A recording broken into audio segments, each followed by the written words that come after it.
Hello and welcome back to world of geopolitics. Doctor S Jaishankar ji ने एक बहुत ही अच्छे एंगल से यूरोप को आईना दिखाया है, जिसमें उन्होंने ये कहा कि यूरोप सोचता है कि उनकी प्रॉब्लम पूरे वर्ल्ड की प्रॉब्लम है और पूरे वर्ल्ड की प्रॉब्लम का यूरोप से कोई लेना देना ही नहीं है। आइए पहले इस वीडियो को देखते हैं, जो एक बहुत ही छोटा क्लिप है डॉक्टर जी के स्टेटमेंट का, और फिर उसके बाद आगे चर्चा करते हैं। Somewhere Europe has to grow out of the mindset that Europe's problems are the world's problems, but the world's problems are not Europe's problems.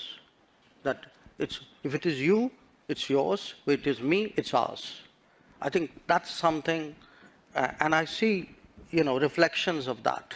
तो जैसा कि आप सब ने ये क्लिप देखी, उसमें डॉक्टर जयशंकर ने यूरोप के इग्नोरेंस को दिखाते हुए ये कहा है कि यूरोप के बाहर कोई दिक्कत होती है तो यूरोप अपना पल्ला झाड़ लेता है, मगर जब यूरोप में कोई भी प्रॉब्लम होती है तो सडनली वो वर्ल्ड प्रॉब्लम बन जाती है।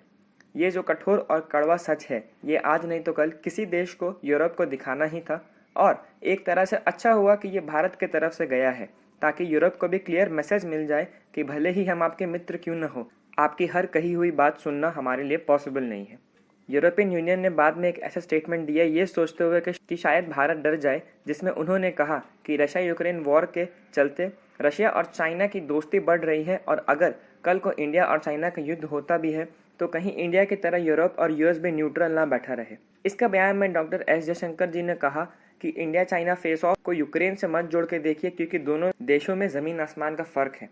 डॉक्टर जी ने ये स्टेटमेंट दिया है यूरोप में ही, जहां वो दो यूरोपीय कंट्री स्लोवाकिया और चेक रिपब्लिक के दौरे में है, और स्लोवाकिया वही देश है जो बॉर्डर शेयर करता है यूक्रेन के साथ, जिसने भारत के बहुत से स्टूडेंट्स को हेल्प किया था जब रशिया यूक्रेन वॉर चालू हुई थी। इसी दौरान वो अभी अटेंड कर रहे हैं ग्लोबैक 2022 फोरम, और उन्होंने एक बहुत ही इंपॉर्टेंट बयान दिया है इंडिया और चाइना के बारे में वहाँ। जैसे कि चाइना को अगर हमला करना ही होता तो वो यूक्रेन को देखा देखी हमला नहीं करता, और India is more than capable to defend and attack China. हमारे न्यूक्लियर आर्सेनल्स हमेशा रेडी और अप टू डेट रहते हैं।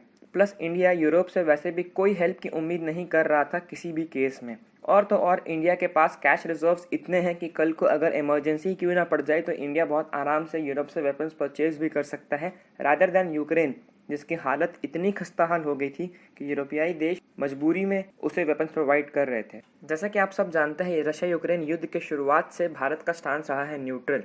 इस स्टांस को मद्देनजर रखते हुए यूरोप ने एक और स्टेटमेंट दिया, जिसमें उन्होंने कहा कि India is sitting on the fence, यानी कि भारत सिर्फ दूर से ही ये युद्ध देख रहा है, मगर वो हेल्प नहीं कर रहा है और कोई भी स्टांस नहीं ले रहा है। इसके बारे भी डॉक्टर जयशंकर जी ने एक बहुत ही कड़ा जवाब दिया यूरोप को कि आपके यहाँ कोई प्रॉब्लम हो रही है, इसका मतलब ये नहीं कि पूरे वर्ल्ड में बाकी प्रॉब्लम्स खत्म हो गई हैं।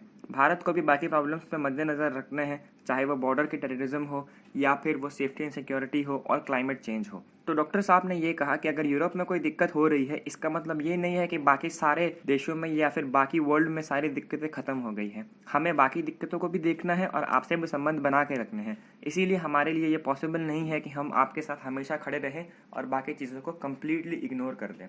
इसी बात को उन्होंने एक बहुत ही अच्छे तरीके से एक स्टेटमेंट में दिया है। तो इस छोटे Secondly, in terms of the connection you are making, look,